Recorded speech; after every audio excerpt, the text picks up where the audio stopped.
Good evening to one another. എല്ലാവർക്കും അടുത്തിരിക്കുവാണോ? അടുത്തോ? ഒരു അരമണിക്കൂറോട് ക്ഷണിച്ചു. നല്ല കാര്യം പഠിക്കാൻ കുറച്ച് എന്നാലും പഠിപ്പിച്ചിട്ട് പോകുന്നുള്ളൂ. മനസ്സിലായോ? ഒരരമണിക്കൂർ കേട്ടോ.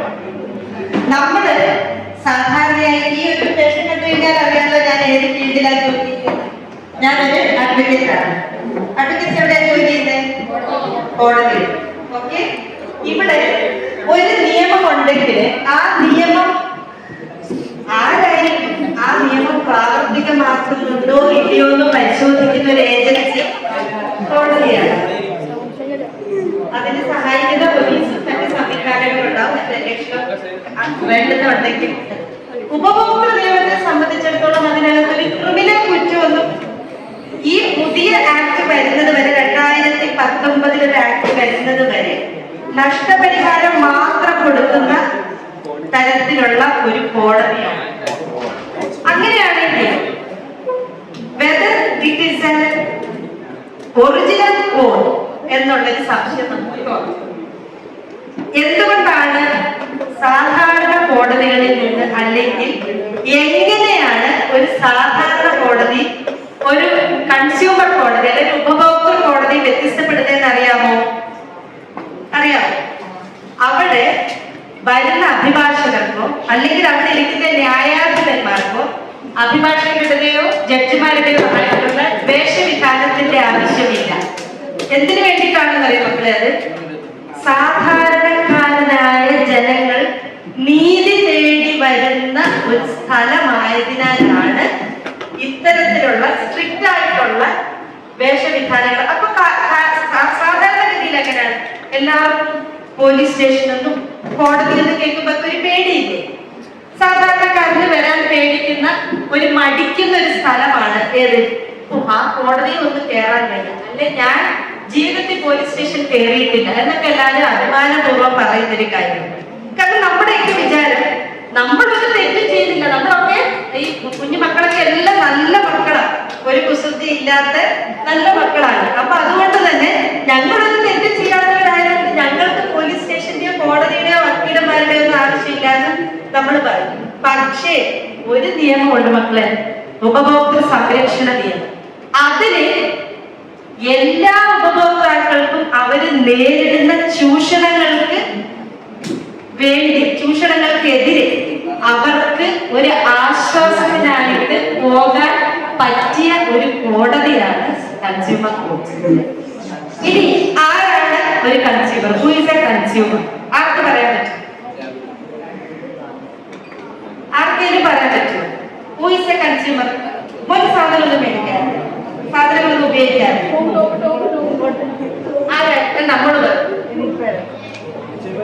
നമ്മളെല്ലാവരും കൺസ്യൂമേഴ്സാണ്.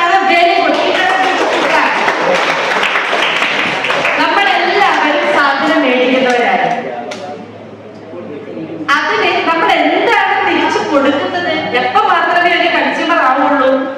പണം കൊടുത്ത് നമ്മളൊരു സാധനം മേടിച്ച് അല്ലെങ്കിൽ ഒരു സേവനവും അതിനകത്ത് വരും.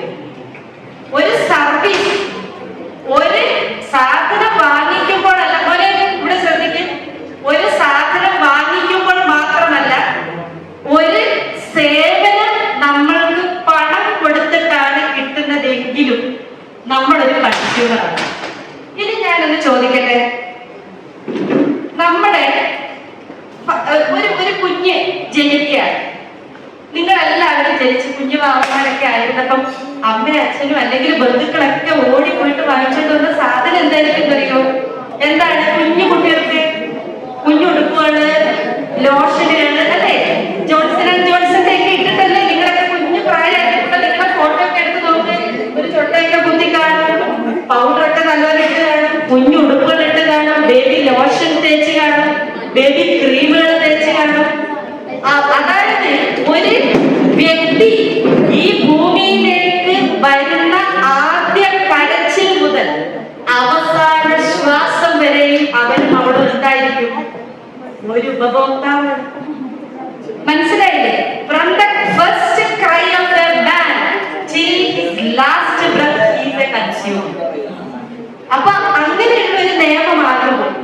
എന്നും എല്ലായ്പ്പോഴും എവിടെയും നമ്മൾ എന്തിന് വിധേയരാണ്?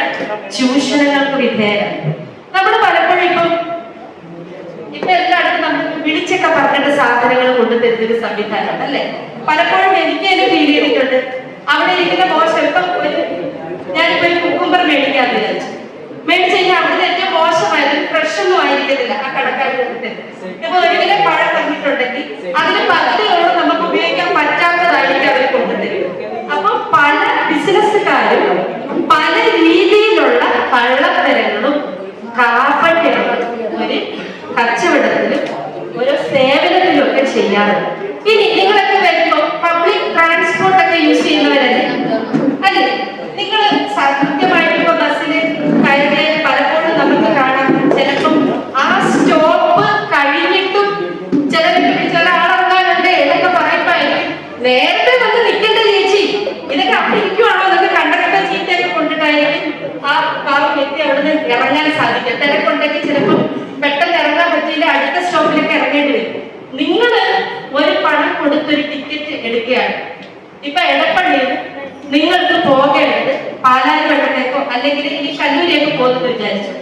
ആ നിശ്ചിത രൂപ നിങ്ങൾ കൊടുത്ത് ഒരു ടിക്കറ്റ് എടുത്ത് ആ ബസ്സിൽ കയറുകയാണെങ്കിൽ നിങ്ങളോട് ആ പണം വാങ്ങിയതിന് അദ്ദേഹം തരേണ്ട സർവീസ് എന്താണെന്ന് വെച്ചാൽ നിങ്ങൾ ആവശ്യപ്പെടുന്ന ആ സ്റ്റോപ്പിൽ നിർത്തിത്തരണം എന്ന് പറഞ്ഞ് നമ്മുടെ വീട് തൊട്ടടുത്ത് തന്നെയാണ്. നമുക്ക് അതിനകത്ത് കൊണ്ടുപിടിയേക്കാന്ന് പറഞ്ഞാൽ അത് ശരിയാവില്ല. ഓരോ ബസ്സിന് സ്റ്റോപ്പില്ലേ, ലിമിറ്റഡ് സ്റ്റോപ്പ് അല്ലെങ്കിൽ ടൗൺ ടു ടൗൺ അല്ലെങ്കിൽ എന്താ ഫാസ്റ്റ്, അതിനൊക്കെ ഓരോ നിശ്ചിത സ്റ്റോപ്പുകൾ ഉണ്ടാവും. ആ സ്റ്റോപ്പിൽ എവിടത്തേക്കാണോ നമ്മൾ ഏത് പോയിന്റിലേക്കാണോ നമ്മൾ ടിക്കറ്റ് എടുത്തത് ആ പോയിന്റിൽ നമ്മളെ കൊണ്ടുവിടാനുള്ള ബാധ്യത അയാൾക്ക് നിയമപരമായി വന്നു ചേരുന്നു. അത് ചെയ്തിട്ടില്ല എങ്കിൽ അത് സേവനത്തിലെ ഒരു അപര്യാപ്തതയായിട്ട് കാണും. മനസ്സിലായി? പിന്നെ ഒരു ഡിഫക്റ്റീവ് ആയിട്ടുള്ള ഒരു പ്രോഡക്റ്റ് പലപ്പോഴും നമുക്കറിയാം. നമ്മുടെയൊക്കെ വീടുകളിൽ ഉപയോഗിക്കുന്ന പല സാധനങ്ങളും കുറച്ച് നാളുകൾ വാങ്ങി വളരെ ചുരുങ്ങിയ സമയം കൊണ്ട് തന്നെ അതിന് കേടുപാട് സംഭവിക്കും. അല്ലാന്നുണ്ടെങ്കിൽ ഒരു ആഫ്റ്റർ സെയിൽ സർവീസ് പലപ്പോഴും ഇനി നിങ്ങൾ പോയി നിങ്ങളുടെ അച്ഛനോടും അമ്മയോടൊക്കെ ചോദിച്ചു കഴിഞ്ഞാൽ വീട്ടില് അവരോട് ചോദിച്ചു കഴിഞ്ഞാൽ അവർക്ക് അതിന്റെ ബുദ്ധിമുട്ടറിയാം. ഒരു ഇതിന് ശരിക്കും വർക്ക് ചെയ്യുന്നില്ല, അവിടെ വിളിച്ചപ്പോ അവര് ഫോൺ എടുക്കുന്നില്ല, അവരങ്ങനെ പറഞ്ഞു ഇങ്ങനെ പറഞ്ഞു, പരാതികളൊക്കെ നമുക്ക് കേൾക്കാൻ പറ്റും. നമ്മുടെ നിത്യ ഉപയോഗത്തില് ജീവിതത്തിൽ ഉണ്ടാകുന്ന പല സാധനങ്ങൾക്കും തന്നെ വിറ്റഴിക്കുക എന്നുള്ളൊരു കടമയ്ക്ക് ശേഷം ആഫ്റ്റർ സെയിൽ സർവീസ് പലപ്പോഴും നമ്മൾക്ക് ലഭിക്കാറില്ല.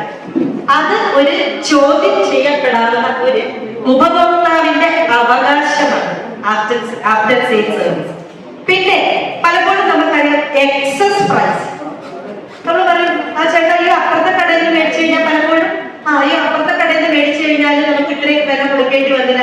ഇതേ ഡ്രസ്സാണ് നമ്മളിപ്പോ ഒരുപോലുള്ള ഡ്രസ്സ് കിട്ടിട്ട് പ്രശ്നം നീ എത്ര രൂപ കൊടുത്തത്? ഞാൻ ഇതിന് 1200 രൂപ കൊടുത്തു. ഞാൻ 1000 രൂപയെ കൊടുത്തുള്ളൂ. അത് ഏത് കടയാ നീ പോയ കട എന്നൊക്കെ നമ്മൾ ചോദിക്കും. പലപ്പോഴും നമ്മൾ വഞ്ചിതരാക്കുന്നത് ഒരേ പ്രൊഡക്റ്റിന് തന്നെ പല വിലകൾ ഇടുന്ന ഒരു സമ്പ്രദായം നമുക്ക് കാണാറുണ്ട്. നിങ്ങൾ പലപ്പോഴും സാധനങ്ങൾ വാങ്ങിച്ചു കഴിയുമ്പോഴും ബില്ലുകൾ താരതമ്യം ചെയ്ത് നോക്കാറുണ്ടോ? എല്ലാ സമയത്തും നിങ്ങൾ ചെയ്യേണ്ടുന്ന ഏറ്റവും വലിയൊരു കാര്യം ആദ്യം തന്നെ നമ്മൾ ഏത് പ്രൊഡക്റ്റ് വാങ്ങിയാലും അതിന്റെ ബില്ല് കൃത്യമായി നിങ്ങൾക്ക് കിട്ടുന്നുണ്ടോ എന്ന് ഉറപ്പുവരുത്തുക. എന്ത് ചെയ്യണം? ബില്ല് കിട്ടുന്നുണ്ടോ എന്ന് ഉറപ്പുവരുത്തണം. എന്നിട്ട് ആ ബില്ലുമായിട്ട് നമ്മൾ കമ്പയർ ചെയ്ത് നോക്കുമ്പോൾ പലപ്പോഴും അതിന് എങ്ങനെയാണ് നമ്മൾ ഒരു സാധനത്തിന്റെ വില നമ്മളൊരു കവറിന്റെ പുറത്ത് കാണുമ്പോൾ എങ്ങനെ മക്കളെ മനസ്സിലാവുക? അതിനകത്ത് എന്ത് എഴുതിയിരിക്കും? MRP. അതെന്താണ് MRP എന്ന് പറഞ്ഞാൽ അറിയാമോ? What is MRP? Retail price. Very good. Maximum retail price ആണ്. അതിനപ്പുറത്തേക്ക് ആ പ്രൊഡക്റ്റ് ഇടാൻ പറ്റത്തില്ല. നമ്മളിപ്പോ ലുലു പോലെയുള്ള ഹൈപ്പർ മാർക്കറ്റുകളിൽ പോയാൽ buy 1 get 1 free offer, buy 2 get 1 free offer, ഇത്തരത്തിലുള്ള ഒരുപാട് ഓഫേഴ്സ് ഒക്കെ അവരിടും. ഇത് പലപ്പോഴും അവർക്ക് എന്തുകൊണ്ട് അത്രയും വലിയ ഓഫർ തരാൻ പറ്റുന്നത്? അവർ ബൾക്കായിട്ട് സാധനങ്ങൾ എടുക്കുമ്പോൾ അവർക്ക് പറ്റും. പക്ഷെ കുഞ്ഞു കടകളിലൊക്കെ നമ്മൾ പോയി കഴിഞ്ഞാൽ നമ്മുടെ നാട്ടിൻപുറത്തോ നമ്മുടെ വീടിന്റെ അടുത്തൊക്കെയുള്ള ഷോപ്പിൽ നോക്കി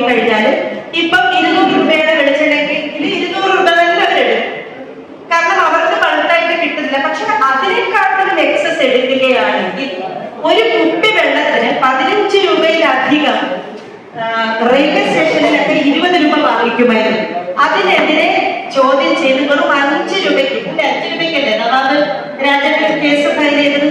നവാബ് രാജേന്ദ്രൻ 5 രൂപയ്ക്ക് വേണ്ടി കേസ് അദ്ദേഹം നടത്തുകയും പിന്നീട് 10,000 രൂപ നഷ്ടപരിഹാരം കിട്ടിയതാണ് എടുക്കാൻ. അപ്പം ഇത്തരത്തില് ഒരു നമുക്ക് തോന്നും ഒരു 5 രൂപ നിസ്സാരമായിട്ടുള്ള ഒരു പൈസയായിട്ട് നമുക്ക് തോന്നും. പക്ഷേ ഒരാളോട് 5 രൂപ തോതിൽ 10 പേരോട് എടുക്കുമ്പോൾ എന്തായി? അയാൾക്ക് 50 രൂപ ഒന്ന് കിട്ടിയില്ലേ? അപ്പൊ നമ്മള് മാക്സിമം റീറ്റെയിൽ പ്രൈസ് MRP എഴുതിയതിൽ നിന്നും കൂടുതലായിട്ട് 1 രൂപ പോലും എടുക്കാനുള്ള അവകാശം ആർക്കില്ല കണക്കാക്കി. പിന്നെ ആ പ്രൊഡക്റ്റില് ആ ഒരു പ്രൊഡക്റ്റിനെ കുറിച്ചിട്ട് നമ്മൾ എങ്ങനെയാണ് മനസ്സിലാക്കുന്നത്? എങ്ങനെയാണ് നമ്മളൊരു പ്രൊഡക്റ്റിനെ കുറിച്ച് തിരിച്ചറിയുന്നത്? നമ്മളിപ്പോ പോകുമ്പോൾ നമ്മളിപ്പോ അതിന്റെ മുകളിൽ എന്തുണ്ടാവും? ഏത് പ്രൊഡക്റ്റിന്റെ മേലെയും അതിനൊരു ലേബലുണ്ടാവും. ആ ലേബലും അല്ലെങ്കിൽ അതിന്റെ എന്തൊക്കെ കണ്ടൻസ് ഉണ്ട് ഇല്ലേ? നമ്മളിപ്പോ ഒരു മെഡിസിൻ വാങ്ങിച്ചാൽ തന്നെ ഇപ്പൊ നമുക്ക് നോക്കുമ്പോ പെട്ടെന്ന് ഒരു മെഡിസിന്റെ പേര് മാത്രം കണ്ടു നമ്മളെല്ലാരും പെട്ടെന്ന് ഗൂഗിൾ ചെയ്ത് നോക്കി ഇതിനകത്ത് എന്തൊക്കെയാണ് അല്ലെങ്കിൽ എന്തിനു വേണ്ടിയിട്ടുള്ളതാണ് ഈ ഗുളിക അല്ലെങ്കിൽ എന്ത് സാധനമാണെങ്കിലും. ഇപ്പം ഒരു പിന്നെ വീട്ടിലേക്കുള്ള സാധനങ്ങളാണ് വാങ്ങിക്കുന്നതെങ്കിൽ അതുപോലെ ഇപ്പൊ ഒരു പായസം മിക്സ് എന്ന് കൂട്ടിക്കോ, നമ്മളൊരു പായസം മിക്സ് മേടിക്കും, അത് നോക്കി ഇതിനകത്ത് എന്തൊക്കെയാണെങ്കിൽ അപ്പൊ അമ്മ ചോദിക്കും മക്കളെ പായസം പെട്ടെന്ന് ഉണ്ടാക്കിയതിനൊരു പായസം മിക്സ് നിങ്ങൾ മേടിച്ചു വിചാരിച്ചു. അപ്പൊ എന്തൊക്കെ ഇനി അതിനകത്ത് എന്ത് ആഡ് ചെയ്യണം അല്ലേ? നമ്മൾ എന്ത് നോക്കും? ഡയറക്ഷൻ ഫോർ യൂസ് അല്ലെ? ഡയറക്ഷൻ അതിനകത്ത് എഴുതിയിരിക്കും എങ്ങനെ ഇത് ഉപയോഗിക്കണം, ഇനി ഇതിനകത്ത് എന്തൊക്കെ നമ്മൾ ആഡ് ചെയ്യണം, എന്തൊക്കെ ആഡ് ചെയ്യണ്ട, ഇതൊക്കെ. അപ്പൊ ഒരു ലേബൽ, ഏത് പ്രൊഡക്റ്റിലും ഒരു ലേബൽ ഉണ്ടാവും. ആ ലേബൽ നമ്മൾ എന്ത് ചെയ്യണം? വാങ്ങിക്കുന്നതിന് മുമ്പ് ഈ ലേബൽ വായിച്ചു നോക്കിയാൽ അതിൽ എന്തൊക്കെ അടങ്ങിയിട്ടുണ്ട് എന്നൊക്കെ നമുക്ക് മനസ്സിലാക്കാൻ വേണ്ടി കഴിയും. ഇനി 1986 നമ്മുടെ 10ാം ക്ലാസ്സിലായാലും ഇല്ലാത്തുള്ളൂ അല്ലെ? 9th ഉണ്ടോ നിങ്ങൾക്കില്ലേ മക്കളെ? കൺസ്യൂമർ പ്രൊട്ടക്ഷൻ ആക്ടിന്റെ ഒരു ചാപ്റ്റർ ഉണ്ടല്ലോ സോഷ്യൽ. അപ്പോൾ അതിനകത്ത് കുറച്ചുകൂടെ വ്യക്തമായിട്ട് നിങ്ങളെല്ലാവരും ഇനി 10th എത്തുമ്പോൾ it will be more easy for you. Okay, കാരണം നമ്മുടെ അവകാശങ്ങൾ എന്തൊക്കെയാണെന്ന് അതിനകത്ത് ഒരുപാട് നമുക്ക് പഠിക്കാനുണ്ട്.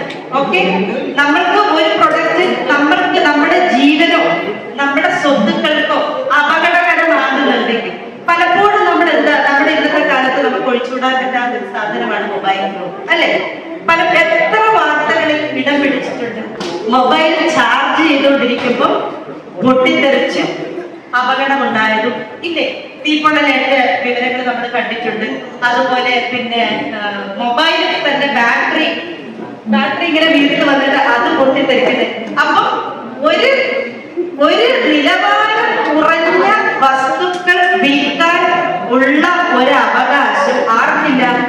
ഒരു ബിസിനസ്സുകാരനില്ല. നിങ്ങൾ വാങ്ങിക്കുന്നത്, നിങ്ങളിപ്പോ ഒരു നോക്കിയ അല്ലെങ്കിൽ ഒരു സാംസങ് അല്ലെങ്കിൽ ഒരു ഐഫോൺ നമ്മൾ വാങ്ങിക്കുന്ന അവസരത്തില് ഐഫോൺ ഇതിനെ പൊട്ടിത്തെറിച്ചാണ് ഞാൻ കേട്ടിട്ടില്ല കേട്ടോ. സായിപ്പ് ഉണ്ടാക്കിയ ലക്ഷക്കണക്കിന് രൂപയുടെ വിലയുള്ള മുതലായതുകൊണ്ട് മിക്കവാറും ഫോൺ പൊട്ടിത്തെറിച്ചതായിട്ട് ഞാൻ കണ്ടിട്ടില്ല. പക്ഷെ ഡിഫക്റ്റീവ് ആയിട്ടുള്ളതൊക്കെ കണ്ടിട്ടുണ്ട്. മറ്റ് കമ്പനികളൊക്കെ നോക്കുമ്പോൾ നമ്മൾ എപ്പോഴും ആ ബ്രാൻഡ് നമ്മൾ ശ്രദ്ധിച്ചു, അതായത് നമുക്കൊരു വിശ്വാസം ഉണ്ടാവില്ല ഇവർ നിർമ്മിക്കുന്ന ഒരു പ്രൊഡക്റ്റ് വലിയ കുഴപ്പം വരാറില്ല എന്നുള്ളത് മാത്രം നമ്മൾ വാങ്ങിയിട്ട് തിരഞ്ഞെടുക്കുവാനുള്ള ഒരു അവകാശം ആർക്കാണുള്ളത്? ഒരു ഉപഭോക്താവിനാണുള്ളത്. അത് നമ്മൾ തിരഞ്ഞെടുക്കാൻ ബാധ്യസ്ഥരാണ്. അതുപോലെ ഒരു പ്രൊഡക്റ്റ് എങ്ങനെ യൂസ് ചെയ്യണം എന്നുള്ളത് ഒരു മാനുവൽ അല്ലെ? ഓണേഴ്സ് മാനുവൽ ഒക്കെ നമ്മൾ കണ്ടിട്ടില്ലേ? ഇപ്പൊ നമ്മുടെ വീട്ടിലൊക്കെ വണ്ടികൾ, ഇപ്പൊ കാറോ അതുപോലെ ബൈക്കോ അത് എന്ത് വാങ്ങിക്കുവാണെന്നുണ്ടെങ്കിൽ അതിനകത്തും എന്തുണ്ടാവും? എത്ര സർവീസുകൾ കൃത്യമായി ചെയ്യണം? ഈ സേവനങ്ങൾ മുഴുവൻ തന്നെ ഉപഭോക്തൃ നിയമത്തിന്റെ പരിധിയിൽ പെടുന്നതാണ്. നമ്മൾ റെയിൽവേയിൽ യാത്ര ചെയ്യുമ്പോഴാണെന്നുണ്ടെങ്കിലും നമ്മളൊരു ടിക്കറ്റ് എടുത്ത് യാത്ര ചെയ്യുമ്പോൾ നമ്മൾ ഒരു AC കമ്പാർട്ട്മെന്റിൽ പോയപ്പോൾ ഈ അടുത്തിടെ ഒരു കേസാണ്. ഒരു രോഗി തിരുവനന്തപുരം RCCയിലേക്ക് ഒരു സാധാരണ രോഗിയല്ല പോകുന്നത്, ഒരു ക്യാൻസർ സെന്ററിലേക്ക് പോകുന്ന ഒരു രോഗി AC-യിൽ ടിക്കറ്റ് ഒക്കെ എടുത്ത് പോകുന്നത് കാരണം തന്നെ മറ്റ് ഇൻഫെക്ഷനുകളൊന്നും ഉണ്ടാകാതെ ഇരിക്കാൻ വലിയ ബുദ്ധിമുട്ടില്ലാതെ യാത്ര ചെയ്യാനും പറ്റും. പക്ഷെ അതിലെ AC വർക്ക് ചെയ്യാത്ത, ട്രെയിനിലെ AC വർക്ക് ചെയ്യാത്തത് മൂലം അദ്ദേഹത്തിന് ഒരുപാട് മാനസിക ശാരീരിക ബുദ്ധിമുട്ട് ഉണ്ടാവുകയും അവര് കേസായിട്ട് വരികയും ചെയ്തപ്പോൾ ഒരു വലിയ തുക തന്നെ അദ്ദേഹത്തിന് നഷ്ടപരിഹാരം കൊടുക്കാൻ റെയിൽവേയോട് ഉപഭോക്തൃ കോടതി ആവശ്യപ്പെട്ടിട്ടുണ്ട്. അതുപോലെ തന്നെ ഫ്ലൈറ്റ്, നമ്മൾക്കറിയാമോ, ഫ്ലൈറ്റിന്റെ നമ്മളൊരു 3 മണിക്കൂർ നേരത്തെയെങ്കിലും, ഒരു ഇന്റർനാഷണൽ പാസഞ്ചർ ആണെങ്കിൽ 3 മണിക്കൂർ നേരത്തെയെങ്കിലും നമ്മൾ ബോർഡിംഗ് പാസ് ഒക്കെ എടുത്ത് നമ്മൾ എയർപോർട്ടിൽ വെയിറ്റ് ചെയ്യണം. അങ്ങനെ ഒരു കക്ഷി വെയിറ്റ് ചെയ്ത സമയത്ത് അയാളോട് വന്ന് ബോർഡിംഗ് പാസ് കൊടുത്തതിന് ശേഷം അദ്ദേഹത്തോട് പറയുന്നു, ഓവർ ബുക്കിംഗ് ആയിരുന്നു നിങ്ങളുടെ ടിക്കറ്റ്, അതുകൊണ്ട് താങ്കൾക്ക് ഈ ഫ്ലൈറ്റിൽ യാത്ര ചെയ്യാൻ സാധിക്കില്ല. അത് കിങ്ഫിഷറിന്റെ ഒരു ഫ്ലൈറ്റ് ആയിരുന്നു, അങ്ങനെ പറഞ്ഞു. അതുപോലെ തന്നെ എയർ ഇന്ത്യയുടെ ഭാഗത്തു നിന്നും പെട്ടെന്ന് ഫ്ലൈറ്റുകൾ ക്യാൻസൽ ആക്കുന്ന അവസ്ഥ ഉണ്ടാകാറുണ്ട്. അത് കൃത്യമായി ആരെ അറിയിച്ചിരിക്കണം? ഉപഭോക്താവിന് ഈ ടിക്കറ്റ് എടുത്ത ആളെ വളരെ വ്യക്തമായിട്ട് അവർ കൃത്യമായിട്ട് അവർക്ക് സമയം കൊടുത്തുകൊണ്ട്, അതായത് മറ്റേതെങ്കിലും ഒരു ഓൾട്ടർനേറ്റീവ് ഓപ്ഷൻ അവർക്ക് കൊടുക്കണം. മറ്റേതെങ്കിലും ഇപ്പൊ നമുക്ക് തന്നെ പെട്ടെന്ന് നമ്മൾ പോകുന്ന വണ്ടി ഒരു ബ്രേക്ക് ഡൗൺ ഒക്കെ ആയി, നമ്മളെല്ലാവരും ടിക്കറ്റ് എടുത്തതാണ്, ആ ബസ്സുകാരൻ നിന്ന് വേറെ ബസ്സിലേക്ക് നമ്മളെ കയറ്റും, ശരിയല്ലേ? എന്നിട്ട് അതേ ടിക്കറ്റ് കാണിച്ചാൽ യാത്ര ചെയ്യാം. ഗവൺമെന്റ് KSRTC-യിലൊക്കെ ആണെങ്കിലും അങ്ങനെ തന്നെ. വീണ്ടും നമ്മൾ ആ വേറെ ബസ്സിൽ കയറിയാൽ നമുക്ക് ടിക്കറ്റ് എടുക്കണ്ട. കാരണം എന്തുകൊണ്ടാണ്? നമ്മൾ ഓൾറെഡി അവരുടെ അടുത്തുനിന്ന് ആ സേവനത്തിനുള്ള കാശ് നമ്മൾ കൊടുത്തു കഴിഞ്ഞു. അതൊന്നും അവരുടെ ഔദാര്യമല്ല, മനസ്സിലായില്ലേ? അത് ഔദാര്യമല്ല, മറിച്ച് നമ്മുടെ എന്താണത്, അവകാശമാണ്. അതൊന്നും അവര് നമുക്ക് ചെയ്തു തരുന്ന ഔദാര്യമായിട്ടല്ല. It's our right. We have right since we have paid for their service. ഇനി നമ്മളൊരു ഹോസ്പിറ്റലിൽ പോവുകയാണ്. ആ ഹോസ്പിറ്റലിൽ പോയിട്ട് നമുക്ക് നമ്മുടെ രോഗം കൃത്യസമയത്ത് നിർണയിക്കാൻ കഴിയാതെ വരും. നമ്മൾ ഒരുപാട് കഷ്ടപ്പെട്ടു. ആ രോഗനിർണയം ശരിയാവാത്തത് കാരണം പല ശാരീരിക ബുദ്ധിമുട്ടുകൾ, മാനസികമായിട്ടുള്ള പ്രയാസം, പിന്നെ എന്തും കൂടെ ഉണ്ടാവും. നമ്മൾക്ക് വേറെ എന്താ ബുദ്ധിമുട്ടുണ്ടാവുക? നമ്മളിപ്പോ ഒരു ഡോക്ടറെ അടുത്ത് പോയിട്ട് ശരിക്കും നമ്മുടെ അസുഖമൊക്കെ പോയില്ലെങ്കിൽ ഒന്നെങ്കിൽ നമുക്ക് ജീവഹാനി തന്നെ സംഭവിക്കും. അതോടൊപ്പം തന്നെ നമുക്ക് എന്ത് നഷ്ടം വരും? നമുക്ക് ഒരുപാട് പൈസ നഷ്ടം വരില്ലേ? സാമ്പത്തിക നഷ്ടം വരില്ലേ? അപ്പം ഇതൊക്കെ തന്നെ കൃത്യമായി രോഗനിർണയം നടത്തുകയും കൃത്യമായി ചികിത്സ തരികയും ചെയ്ത് കഴിഞ്ഞാൽ പലപ്പോഴും എന്തുണ്ടാവില്ല, അങ്ങനെ ഒരു നഷ്ടം നമുക്ക് സംഭവിക്കില്ല.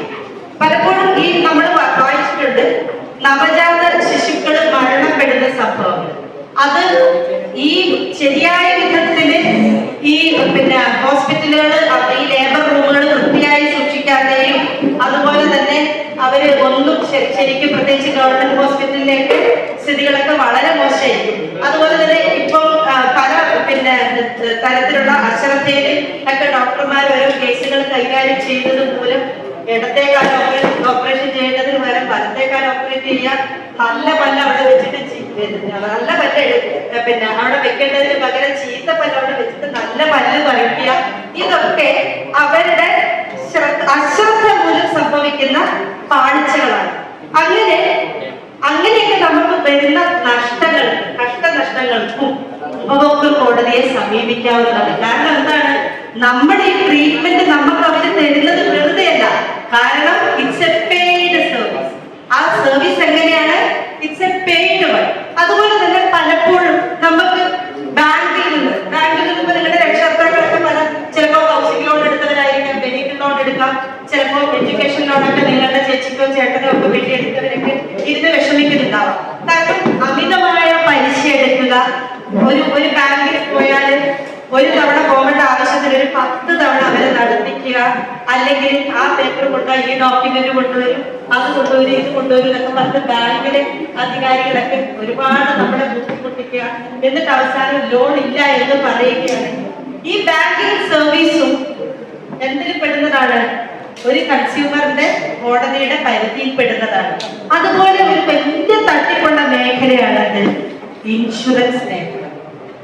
ശരിയല്ലേ? നമുക്കൊക്കെ മിക്കവാറും എല്ലാ വീടുകളിലൊക്കെ ഇൻഷുറൻസ് ഇല്ലാത്ത ഒന്നിനും ഉണ്ടാകില്ല. ഒന്നുകിൽ വെഹിക്കിൾ ഇൻഷുറൻസ് ഉണ്ടാകും, അല്ലെങ്കിൽ എന്തുണ്ടാകും? ആരോഗ്യ ഇൻഷുറൻസ് ഉണ്ടാകും. ആരോഗ്യ ഇൻഷുറൻസിനെ കുറിച്ചിട്ടൊക്കെ കേട്ടിട്ടില്ലേ? എത്ര പേര് കേട്ടിട്ടുണ്ട് ആരോഗ്യ ഇൻഷുറൻസ് കാർഡിനെ കുറിച്ചിട്ട്? ഇവിടെ മോൻ കേട്ടിട്ടുണ്ട്. വേറെ ആര് കേട്ടിട്ടുണ്ട്? മോള് കേട്ടിട്ടുണ്ട്. ആരോഗ്യ ഇൻഷുറൻസ് എന്താണ്? നമുക്ക് ഒരു അസുഖം വന്നു കഴിഞ്ഞാൽ നമ്മുടെ കയ്യിൽ പെട്ടെന്ന് പൈസ ഇല്ലെങ്കിൽ ആ പണം ആര് കൊടുക്കും? നമ്മുടെ ട്രീറ്റ്മെന്റിന്റെ പൈസ ഇൻഷുറൻസ് കമ്പനികൾ കൊടുക്കും. അതിന് നമ്മൾ ആദ്യം എന്താ ചെയ്യേണ്ടത്? ഒരു ചെറിയ പ്രീമിയം അടയ്ക്കും. എന്നിട്ട് ഇപ്പൊ നമ്മളുടെ അടുത്ത് 10,000 രൂപയാണ് അവർ പ്രീമിയം. മക്കളെ, നിങ്ങൾക്ക് ജീവിതത്തിൽ ആവശ്യമുള്ള കാര്യങ്ങളാണ്. നിങ്ങൾ ശ്രദ്ധിച്ചാൽ നിങ്ങൾക്ക് തന്നെയാണ് നല്ലത്. 10,000 രൂപ കൊടുത്തിട്ട് നിങ്ങൾ ഒരു പ്രീമിയം അടച്ച് വാങ്ങിക്കുകയാണെങ്കിൽ 1 lakhന്റെ അല്ലെങ്കിൽ 3 lakhsന്റെ വരെ കവറേജ് ഉള്ള ഇൻഷുറൻസ് പോളിസികളുണ്ട്. മനസ്സിലായില്ലേ? പക്ഷേ നമ്മൾ മനസ്സിലാക്കുന്നിടത്തോളം പലപ്പോഴും പല പരാതികളും വരുന്നത് എങ്ങനെയാണെന്ന് അറിയോ? നമ്മൾ ആശുപത്രിയിലൊക്കെ ഈ അഡ്മിറ്റൊക്കെ ആയി ഡിസ്ചാർജിന് പോയി കഴിയുമ്പോഴാണ് അവർ ബില്ലടയ്ക്കുന്നത്. മനസ്സിലായി? ആ ബില്ലടയ്ക്കേണ്ട സമയത്ത് അവർ പറയും, ഈ രോഗം ഇതിനകത്ത് ഉൾപ്പെടുന്നതല്ല, താങ്കൾക്ക് വന്ന രോഗം ഞങ്ങൾക്ക് കവറേജ് ഇല്ല. ഈ ഹെർണിയാന്നൊക്കെ പറഞ്ഞ അസുഖം കേട്ടിട്ടുണ്ട്. മിക്കപ്പോഴും പറയും അതുപോലെ സ്ത്രീ സംബന്ധമായിട്ടുള്ള പല അസുഖങ്ങൾക്ക്. അതുപോലെ അവർ പറയും, നിങ്ങൾക്ക് ഇതിനു മുമ്പ് ഹാർട്ടിന് അസുഖം ഉണ്ടായിരുന്നു, അത് നിങ്ങൾ മനഃപൂർവ്വം മറച്ചു വെച്ചിട്ടാണ് ഈ പോളിസി എടുത്തത്. കള്ളത്തരമാണ്. അതായത് ഒരു ഉപഭോക്താവിനെ എങ്ങനെ വഞ്ചിക്കണം എന്ന് അവര് നോക്കിയിരുന്ന് ഇൻഷുറൻസ് കമ്പനികളെ പോലെ കോടികളുടെ ആസ്തിയുള്ളവര് എന്ത് ചെയ്യാണ്? നമ്മളെ പറ്റിക്കുന്നതാണ്. മനസ്സിലായി? അപ്പം ഇൻഷുറൻസ് കമ്പനികളെയൊക്കെ വരുത്തി നിർത്താൻ നമ്മുടെ ഈ നിയമത്തിന് കഴിയും. അത് മാത്രമല്ല, നിങ്ങൾ ഒരു കാര്യം മനസ്സിലാക്കണം, നമുക്ക് ഏറ്റവും കൂടുതൽ മെന്റൽ അഗഡിറ്റി, അതായത് ഒരു പ്രൊഡക്റ്റ് വാങ്ങി നമ്മളിപ്പോ ഒരു ഫ്രിഡ്ജ് വാങ്ങി, നമുക്കിപ്പോ ഒരു വിരുന്നുകാരൊക്കെ ഉണ്ടായി, നമ്മുടെ വീട്ടില് അമ്മയും അച്ഛനും ഒക്കെ ഒരുപാട് സാധനങ്ങളൊക്കെ അതിനകത്ത് പച്ചക്കറിയും ഫ്രൂട്ട്സും ഇറച്ചി മീനൊക്കെ മേടിച്ചു വെച്ചു നോക്കുമ്പോഴത്തേക്കും പല ഫ്രിഡ്ജുകളും മര്യാദയ്ക്ക് വർക്ക് ചെയ്യാത്ത അവസ്ഥ ഉണ്ടാവാൻ. ഒന്നുകിൽ എക്സസൈസ് ആവും, അല്ലെങ്കിൽ ഒട്ടും തണുപ്പില്ലാത്തൊരു അവസ്ഥ വരും. അപ്പൊ ഈ സംഭവങ്ങൾ അതിനൊക്കെ ചീത്തയായി പോയി കഴിഞ്ഞാൽ നമുക്കിപ്പോ ഒരു ഗസ്റ്റ് ഒക്കെ ഉള്ള ദിവസമാണെങ്കിൽ നമുക്ക് എന്ത് വരും? ഭയങ്കര സങ്കടം വരില്ലേ? അയ്യോ, ഉള്ള കാശൊക്കെ കൊടുത്ത് നമ്മൾ ഇതെല്ലാം വാങ്ങി, പക്ഷെ നമുക്കിത് ഉപയോഗിക്കാൻ വേണ്ടി കഴിഞ്ഞില്ലല്ലോ എന്നുള്ളൊരു ഒരു സങ്കടം വരും.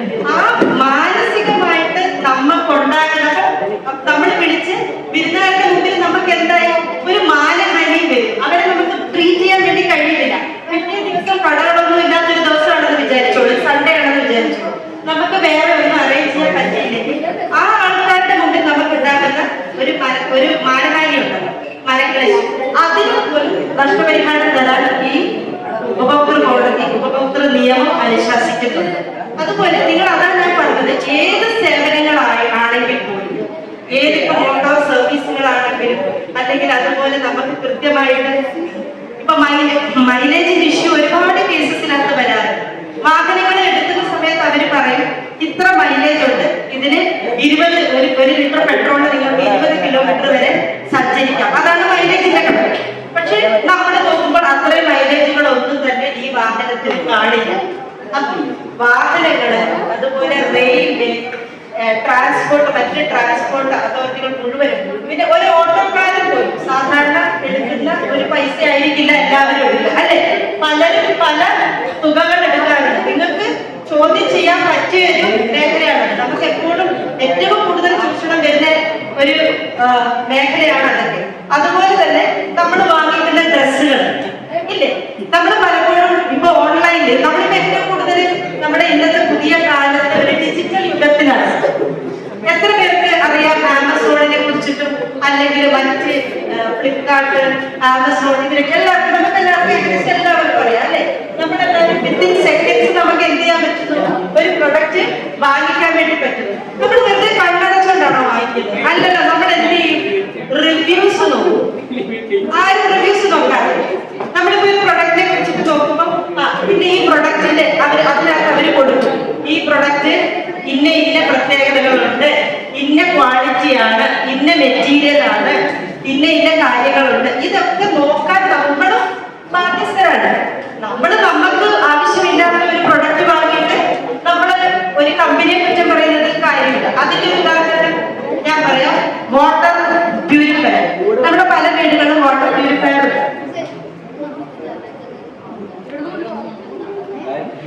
പലപ്പോഴും നമുക്കറിയാം ഓരോ ഏരിയയിലെ വെള്ളത്തിനനുസരിച്ചിട്ടാണ് വാട്ടർ പ്യൂരിഫയർ വരുന്നത്. മനസ്സിലായി? അത് ഈ നമ്മുടെ ബീച്ചിനോട് അടുത്തൊക്കെ വരുമ്പോഴും ചതുപ്പ് നിലങ്ങളൊക്കെ ഉള്ള സ്ഥലത്ത് തീരെ ശുദ്ധിയുള്ള വെള്ളമായിരിക്കില്ല. മനസ്സിലായി?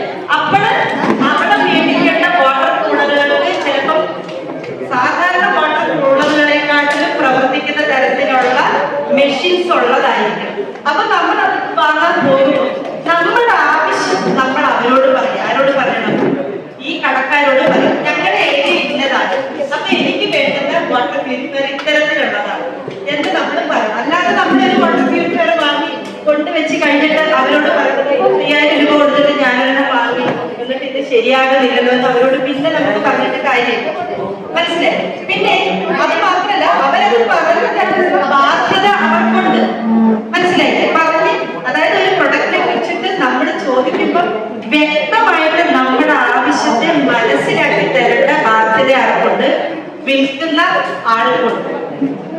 പണ്ട് 1986 നിയമത്തിന്റെ കീഴിൽ let the buyer be aware.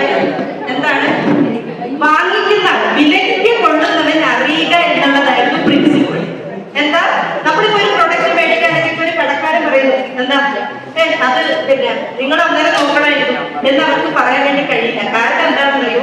ഇപ്പോൾ ഉത്തരവാദിത്വം വിൽക്കുന്ന ആൾക്കാർ. ആദ്യം വിലയ്ക്ക് കൊള്ളുന്നവൻ അത് വാങ്ങിക്കുന്നതിന് മുമ്പ് ആ പ്രൊഡക്റ്റിനെ കുറിച്ചിട്ട് അറിയാൻ പറയുന്നുണ്ടെങ്കിൽ ഇപ്പൊ നിയമം മാറിയ നിയമം ക്യാബിൻ വെൽഡിറ്റർ.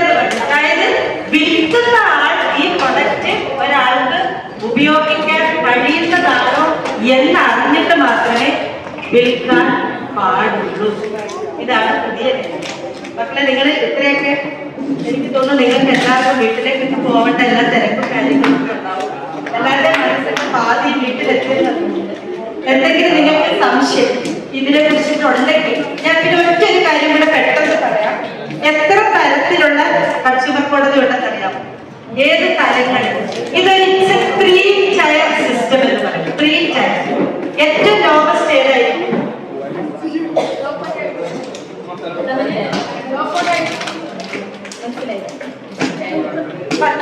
ഡിസ്ട്രിക്ട് ലെവലാണ്. എന്നാൽ അവർ ശ്രമിച്ചു.